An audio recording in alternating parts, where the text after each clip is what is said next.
তুমি পাশের ভাবির বাসায় ঢুকছিলা কেন?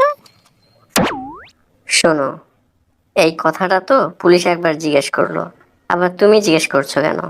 শোনো, একই জিনিস বারবার পুনরাবৃত্তি করা নন ক্রিয়েটিভ কাজ। তুমি তো আমাকে চেনো, তাহলে কেন এক নাটক বারবার মন্তস্থ করতে হবে? এ, আমি কাকে বিয়ে করছি, কেন বিয়ে করছি, বিয়ের দিনই আমার বোঝা উচিত ছিল। যে মানুষ বিয়ের দিন তারিখ ভুলে যায় তার সাথে সংসার করা যায় না। এসব কথা বলে তো আর কোনো লাভও নেই। আমি ভাই ছোটবেলা থেকেই অঙ্কে কাঁচা, আমাকে বলে লাভ নাই। চুপ করো, আমাকে টাচ করার চেষ্টা করবা না। দেনমোহরের টাকা তো কবেই পরিশোধ করে দিয়েছি, টাচ করবো না কেন? আসলে ভুল হয়ে গেছে। ভুল কি হতে পারে না? মানুষ হিউম্যান বিং, ভুল হতেই পারে।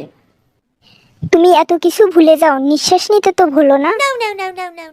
ভুলে গিয়েছিলাম একবার, স্টেডিয়ামে খেলা দেখতে গিয়েছিলাম, বাংলাদেশ আর অস্ট্রেলিয়ার ম্যাচ। আফতাব আহমেদ 6 মারবে, 6টা খুব দরকার। 6 মারতে পারবে কিনা সেই টেনশনে আমার নিঃশ্বাস বন্ধ হয়ে গেছে। এদিকে আফতাব 6 মারছে, পরে আমি তো আর নিঃশ্বাস নিচ্ছি না। শেষে তপন আমাকে ধাক্কা দিয়ে বলে, নিঃশ্বাস নে হারামজাদা, নইলে তো মারা যাবি। তারপর আমি নিঃশ্বাস নিছি, নইলে তো আমি মারাই যেতাম। শেষ হও, তাহলে তুমিও বাঁচো, আমিও বাঁচি। আচ্ছা, আমি তোমার হাজবেন্ড, এটা ভুলে যাও কেন? এত ভুলো না কেন তুমি? আমি খুবই হার্ড হয়েছি। হাজবেন্ডকে তুমি যে ভাষায় কথা বলতেছো, তাতে কিন্তু আমি খুব মনক্ষুণ্ণ, রিপা। রিপা না, আমার নাম নিপা। অবশ্যই নিপা, নয়ের জায়গায় রটা চলে আসছে। একদম সত্যি করে একটা কথা বলো তো, একদম সত্যি বলবা, কোনো প্রকার মিথ্যা বলার চেষ্টা করবা না। তুমি ভেবে বলো, রিপা নামে আগে তোমার কোনো গার্লফ্রেন্ড ছিল? মনে করে বলো মোতালেব, মনে কি পড়ছে? হ্যাঁ, মনে পড়ছে। আমি যখন ক্লাস 2-এ পড়ি, তখন আমার প্রাইমারি স্কুলের হেডমিস্ট্রেস, তার নাম ছিল রিপা। অনেক বুড়ি।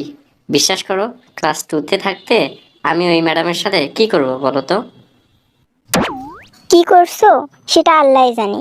আচ্ছা, তোমার এই ভুলে যাওয়া রোগটা সত্যি সত্যি নাকি তোমার নাটক, আমাকে একটু বলবা?